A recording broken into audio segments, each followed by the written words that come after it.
with the loading in of data, we spent like an hour last time loading and cleaning. Everything that we've done before is in that bit of code that I've just given you.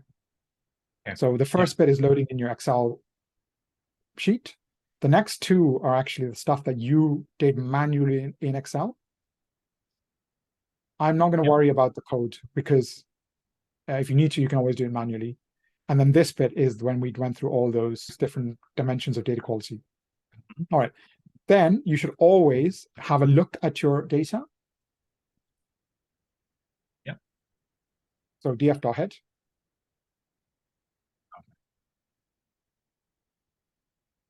And yeah, so you'll just notice that I've put in a little command at the very top of the notebook that allows you to see everything with commas, again, just to make it a bit more human readable. Yeah. So already we can see that, the annual entry or exit is around in the millions. Good, right. And then the other thing you should always do is just check the data types.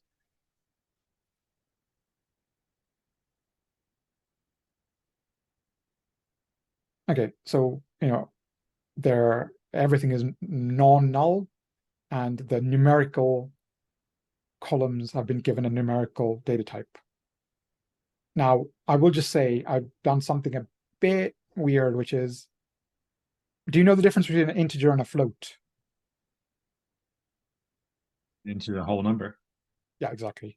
So really, obviously, these are whole numbers, but just for the purposes of formatting, it just was convenient to keep it as a float. It's not going to make a big difference.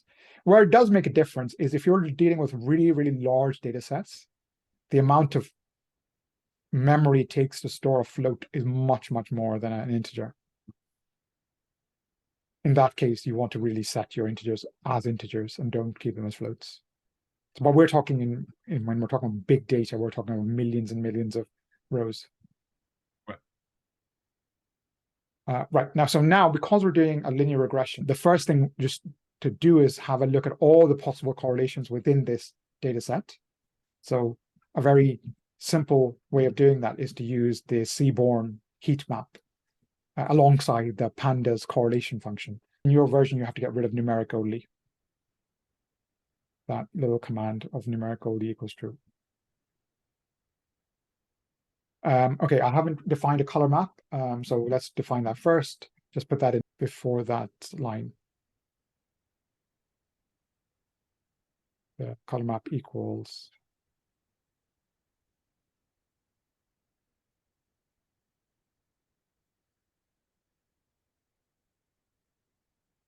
run that. Okay, so maybe you can interpret this for me. Yeah. So one is complete correlation. So if Friday entry number is 1,000, then this Friday entry will be 1,000. Yep, 1-to-1. Anything between 0.7 to 1 is likely correlation with this kind of messy data. Yep. So Sunday entries and Friday entries are likely to be correlated. Saturday entries and Friday entries make sense. So, and then less than. So if it was red, for example, we'd say, if it was 0, we'd say no correlation. And less than 0 is an indication of negative correlation. Yes, exactly. Now, I'll just say, I think the colors here are actually a little bit misleading because they're all so close to 1. So typically, you actually want this. I may even have chosen the wrong color map because you really want 1 to be green and -1 to be red. Exactly. That's what I imagined. Yeah. So why are we doing this? Columns really are worth investigating in terms of their relationship. Okay. You see my point? I think so. So what would be an example if it wasn't worth investigating? So if one of these had 0, especially, then there's not a lot of points trying to determine the relationship between them. Okay. Yeah. And just so that you know, and maybe just make a note as a comment, those particular numbers are what are known as the Pearson correlation coefficients. So when you typically hear the term correlation coefficient, it is this, the Pearson correlation coefficient. All right. So we can pretty much choose whatever we want here because we're also close to 1. I've decided on this occasion to use the weekday entries. So trying to predict the annual entry from the weekday entry. So that's what we're aiming for. That's what our regression analysis is going to be for. Our regression analysis in this case is to see if we can estimate the annual entries of a station. Yes, of any station. Of any station based on its weekly entries. Okay, so you asked me why we have a capital X, and that's because we could try and predict it based on more than just the weekday entries. We could have said weekday entries, Saturday entries, Sunday entries. That would be a multiple linear regression, but we're just doing a simple one where there's just 2 variables. We're going to do this again in the kind of way that I've seen physicists do it, which is really defining our equation of a straight line and then using a function from the SciPy library, which is a scientific Python library, to find your relationship via that equation. So before we do any of that, in the code block before that, let's just see our data. So we want to see what we're about to do.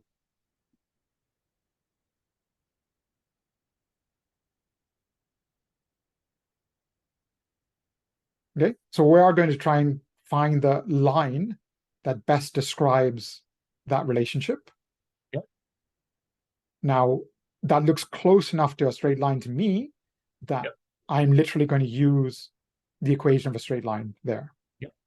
Yeah. Now, let me just say that in a physics situation, if the line was something like, let me think. Yeah, it was something like this, right? Then I would definitely use a different equation. Yeah. And that's really, so it's very easy just to change the function to put in whatever function, whatever mathematical equation you want in here. Yeah. Out of curiosity, outside of the book, but do you know loads of different? How would you Google different how to define a? Are there names for the different types of? Yeah, no, I just know a lot of them because we use so many of them, sine functions and quadratic functions, and but you see, the thing is that the way physicists like to do these things is always like trying to do the most simple functions, right? So to us, some of these functions are very basic functions. So obviously, if it was something more complicated, I would look it up. But I try to avoid the complicated equations whenever possible. Yeah. So like I would even if I was getting some weird looking data, instead of trying to fit a weird function, I would look at the data and think, well, is there a simpler experiment I could do that would reduce the number of influences here? Yeah. And what's quite surprising is how many things can be linearized, that just by doing the right kind of experiment, you can get these straight lines. Okay. Yeah. When you run this next bit of code, it will just give you the parameters for the straight line. Yeah. The parameters being the slope of the line and the intercept being where the line meets the y-axis. Okay. Sorry. So the intercept is where it meets this bit. Yeah. And the slope is the gradient. Exactly, the gradient. Yeah. Now, do you remember how this is going to do this work? Like, what is it? So if you were to do it manually, what would you do? Because that's basically what this function is going to reproduce, but computationally. Yeah. Do you remember that? It's all about trying to figure out a line where each point is as close to the line as possible. Exactly. Now, let me just draw a line like this. I'm going to do it wrong to begin with. So let's say do that. Now, do you remember how, for the computer, how it will decide what to, yeah, exactly. So that is called the residual, literally meaning the difference between, or it can be called the error, just the difference between the line you've drawn and the data point. So the computer tries to minimize the sum of those distances. Yep. The one little bit of nuance I pointed out was that because some of those points are above the line, some are below, when you do when you subtract the line from the point, sometimes that error is a positive error, sometimes a negative error. So when you sum together those numbers, you might actually end up getting a 0, which is not what you want. So you just want to make sure all those numbers are positive. You do that by squaring them. Exactly. Good. That's it. So now you can run the next code block. And yeah, at this point, before we do any plotting, let us just look at what that function has given us. I don't need to worry too much about the code. Let's just focus on the concepts here. So let's just interpret the slope first. Can you interpret the slope? What that means, that number means?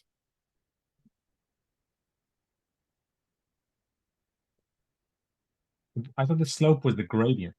Yeah, it is. Yeah. So what does the 452 mean? Okay, so for each unit, it goes up by 452?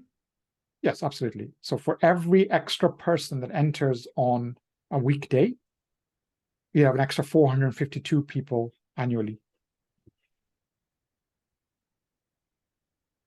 And interestingly enough, that kind of makes sense, right? Because you were expecting that number to be around 365, if you think about it. Because there are 365 days in the year. Yeah. Okay. Now the intercept is a funny one here because I think we have to think a little bit harder about this.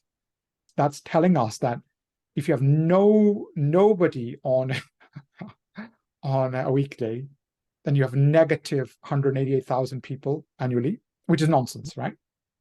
Now, I was kind of hoping, so the error, the word error means how, let's put it this way, that this algorithm has some level of high confidence that the true value of the intercept lies plus or minus that error from what it's told you. Yeah. Actually, let me step back. It's easier to do with the slope. So the slope is 452, right? Yep. But the error is 2, which means that you can be reasonably confident that the true value 450 and 454. Yep. Same thing with the intercept. But unfortunately, I was kind of hoping that the error would be larger than that, because then it would make more sense. If the number 0 was within that range, then it would make a lot of sense. So to be honest, what this is telling me is that when we fit this line, we should just manually set the intercept to be 0.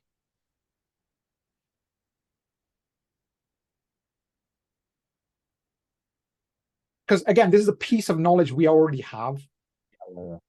Yeah. Oh yeah, that's true. If you have nobody on any weekday, it has to be 0 annually. Yes.